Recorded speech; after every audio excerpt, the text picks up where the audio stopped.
Never got me started, but I got a question for the streets. White people, why can't y'all stay out of our business? You hate us, you don't like us. We make everything about right. Why can't you stay out of our business? In the grocery store, at the mall, at the movie, why can't you just stay out of our business? We could be talking to the person, we could be doing our own transactions. Here you go. Why the hell are y'all so damn nosy?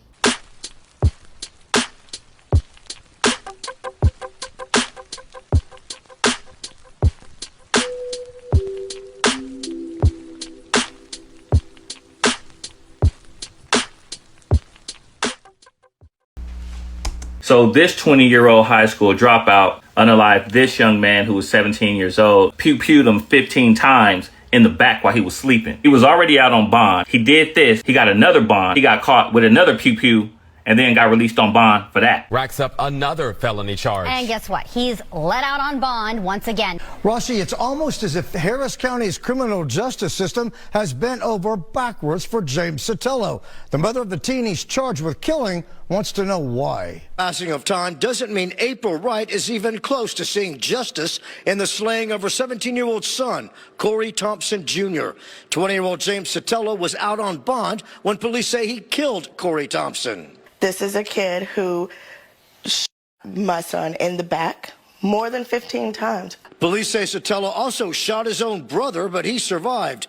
After 232nd Criminal District Court Judge Josh Hill lowered Sotelo's bond for murder to $100,000, he walked out of jail. While he's out on bond for murder and aggravated assault with a deadly weapon, he picks up an unlawfully carrying a weapon, a gun, charge in Montgomery County. This kid has a blatant disrespect for the law, for the court that he's going through, and he's still allowed to go home and be with his family. If you're on bond for murder and charged with having a firearm, a gun, that should be an automatic, you go back to jail. Oh, absolutely. And I would love for Josh Hill to answer the question as to why this case has come through your court. This kid has constantly been allowed to break the law and break his bond, and you haven't done anything about it. Yo, so we back in here for another edition of F-ya-Motha, and that right there is a blatant display of white supremacy. I just got done saying this in another video. White supremacy controls 9 areas of society in America. If you don't know what it is, what it does, and how it affects you, everything else that you know will only confuse you. Clearly, this woman's confused. The nigga that's reporting on it is confused. Everybody's confused. The dude, he ain't confused. He did what he loved doing. And the judge enabled him to do it because, well, let's be realistic. He didn't think it was a problem, him shooting people. Now, a lot of people are going to say, well, he shot his brother. What does that got to do with white supremacy? Because they know you're a terroristic threat. So you shot your brother. They don't give a damn. The people he shot possibly weren't even black. If they were, that makes it even worse. But if they weren't, it doesn't matter. They knew putting this dude back in the community, and I'm assuming that he's probably of a lower income class white person because he's within close proximity of this black kid. Even if he's not, like they know what they're doing. They put these people back in the rotation, and they don't just do white people like this. They do niggas like this. And Chirac is probably some niggas that's out on bond that done shot 12 people, got a jacket long as my, but they don't care because they know if they put them back in the rotation, they're gonna bring in more clientele. And what I mean by that is, let's just keep it 100. The court system know what they're doing.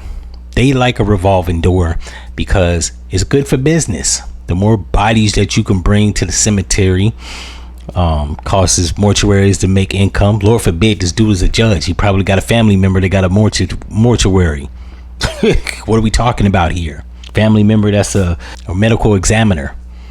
Like, this is business, right? Without bodies, you don't have medical examiners coming out examining, mortuaries filling up bodies, caskets being sold, plots being dug up, tombstones getting purchased. Yeah, it's good for business from a capitalistic standpoint and from a racist standpoint.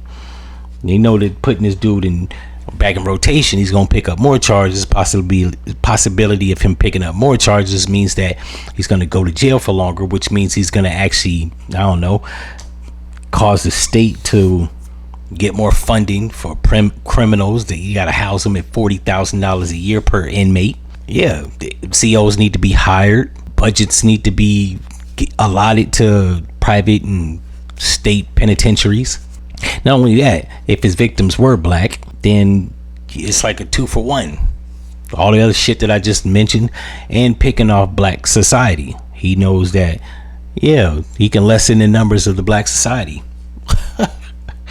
Why a 17-year-old and a 20-year-old was within close proximity is beyond me. When I was 20, I didn't hang around people that was teenagers. So I don't even know how the fuck they came in contact with each other. Clearly, he must have been a family friend because bro shot his brother and he shot him. So I'm assuming he shot him and his younger brother. But one has to ask, why is the judge not like revoking his bond? Diddy ain't even kill nobody and they won't get this nigga bond. Now people are going to say it's in different states. So then there's that. But even if still, he ain't killed nobody. R. Kelly didn't kill nobody. Them niggas couldn't get bail. I mean, R. Kelly eventually got bail. They put his ass back in jail, but Diddy ain't killed nobody. And to my knowledge, all they did was just freak off. He can't get bail for fuck it. You know something's really wrong in the world when you in jail over almost half a year and you ain't killed nobody. Meanwhile, they got Beavis and Butthead over here just plucking people out of the ground or putting people in the ground, plucking them off, whatever. In any event, if y'all like this episode, you know what to do, and I'm out.